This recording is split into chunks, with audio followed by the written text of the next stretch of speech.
జనసేన క్రియాశీలక సభ్యత్వ నమోదు కార్యక్రమంలో ఉండి నియోజకవర్గం ముందుంటుందని ఉమ్మడి పశ్చిమ గోదావరి జిల్లా గ్రంథాలయ సంస్థ చైర్మన్ జనసేన ఉండి ఇన్ఛార్జ్ జుత్తుగ నాగరాజ్ అన్నారు. ఉండి వ్యవసాయ మార్కెట్ కమిటీ ఆవరణలో నిర్వహించిన జనసేన క్రియాశీలక సభ్యత్వ నమోదు కార్యక్రమంలో క్షత్రియ కార్పొరేషన్ చైర్మన్ సూర్యనారాయణ రాజు, మాజీ డీసీసీబీ అధ్యక్షులు ముత్యాల రత్నం పాల్గొన్నారు. క్రియాశీలక సభ్యత్వ నమోదుతో 5 లక్షల ప్రమాద బీమా వర్తిస్తుందన్నారు. ప్రతి జనసేన నాయకుడు సభ్యత్వ ఉపయోగాలను ప్రజల్లోకి తీసుకెళ్లాల్సిన ఆవశ్యకత ఉందని తెలిపారు.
చెంపదకంగా కనబడుతుంది.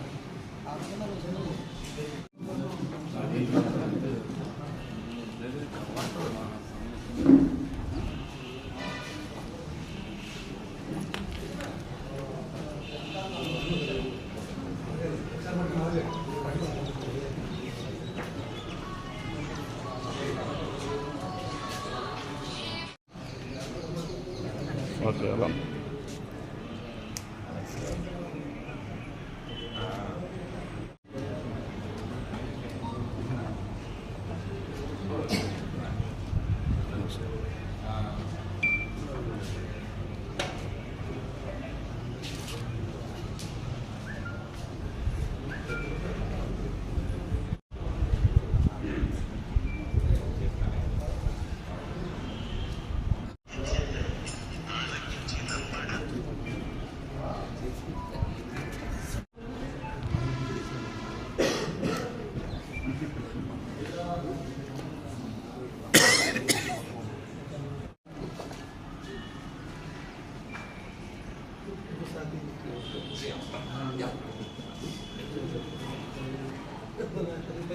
ఉండి నియోజకవర్గంలో మన ఉండి ఏఎంసీలో జనసేన పార్టీ క్రియాశీలక సభ్యత్వాల కొరకు మరి జనసేన పార్టీ నాయకులు అందరితో కలిసి ఈరోజు ఆత్మీయ సమావేశం ఏర్పాటు చేసి ఏదైతే రాష్ట్ర జనసేన పార్టీ అధ్యక్షులు రాష్ట్ర ఉప ముఖ్యమంత్రి వర్యులు శ్రీ కొణిదెల పవన్ కళ్యాణ్ గారి ఆదేశానుసారం ఈ నెల 26 నుండి క్రియాశీల సభ్యత్వాలు మరి నమోదు కొరకు మరి మొన్న శివరాత్రి రోజున మా ఉప ముఖ్యమంత్రి వర్యులు శ్రీ కొణిదెల పవన్ కళ్యాణ్ గారు ముందుగా ఆయన 2 కోట్ల రూపాయలు క్రియాశీల సభ్యత్వం తీసుకుని మరి మిగతా వాలంటీర్లందరినీ కూడా ఈ నెల 22వ తారీఖు అంటే ఈరోజు మధ్యాహ్నం మన సాయంకాలం 4 గంటలకల్లా ఈ యొక్క క్రియా వాలంటీర్ల పేర్లు సభ్యత్వాలు నమోదు ఇవన్నీ కూడా ఆఫీసుకు పంపించాలని మరి జిల్లా పార్టీ అధ్యక్షులు శ్రీ కొటికలపూడి గోవిందబాబు గారు ఆదేశించడం జరిగింది. ఏదైతే మరి గత సంవత్సరంలో మన క్రియాశీలక సభ్యత్వాల్లో మన ఉండి నియోజకవర్గం మరి రాష్ట్రంలోనే మనం పోటీ పడడం జరిగింది. మన ఉమ్మడి పశ్చిమ గోదావరి జిల్లాలో చూసుకుంటే మరి మనం 6వ స్థానంలోనే ఉన్నాం మొత్తం 16 నియోజకవర్గాల్లో కూడా. మరి దానికి అనుగుణంగా గతంలో మనం 13,700 చిలుకు సభ్యత్వాలు చేయడం జరిగింది. దానికి అనుగుణంగా అప్పుడు మనకి నియోజకవర్గానికి 50 మంది వాలంటీర్లు చొప్పున అప్పుడు మనకి ఇవ్వడం జరిగింది.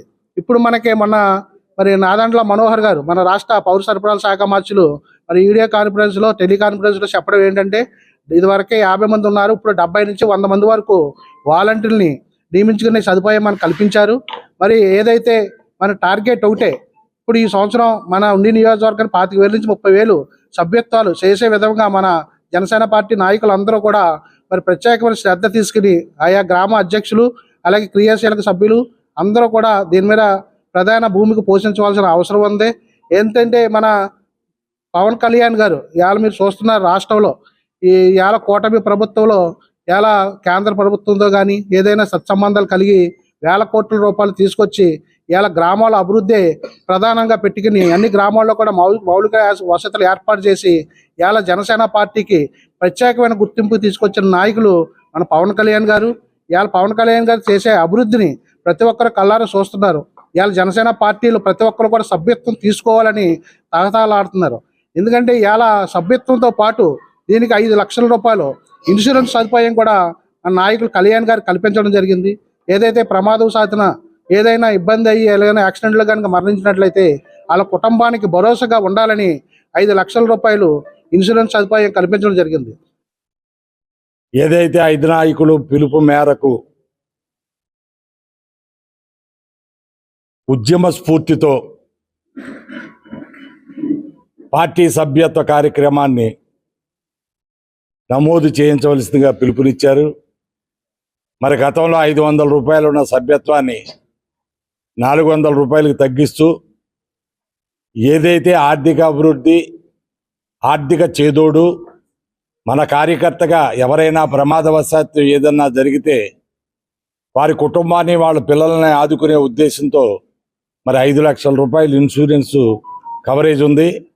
మరి ఇవాళ వరకు కూడా ఏ కార్యకర్త నష్టపోయినా ఆ కార్యకర్త ఇంటికి స్వయంగా స్థానిక నాయకులు కానీ మంత్రులు కానీ మరి పెద్దలందరూ కూడా తీసుకెళ్ళి అందజేయడం జరుగుతుంది.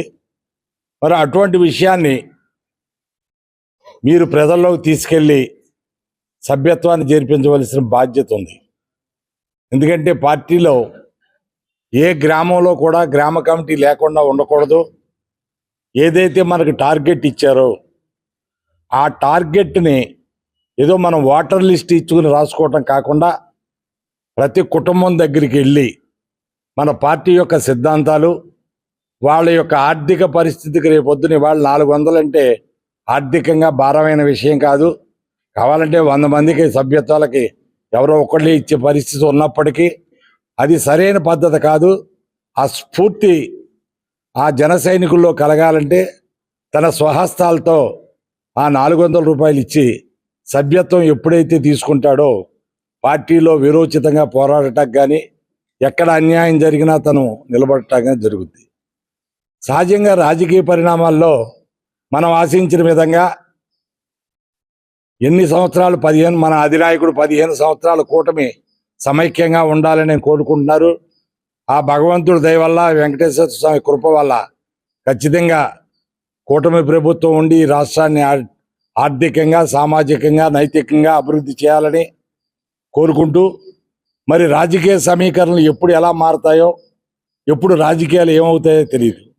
అటువంటి పరిస్థితుల్లో మన పార్టీ ఉనికిని మన పార్టీని కాపాడుకోవాల్సిన బాధ్యత ప్రతి కార్యకర్త మీద ఉంటుంది.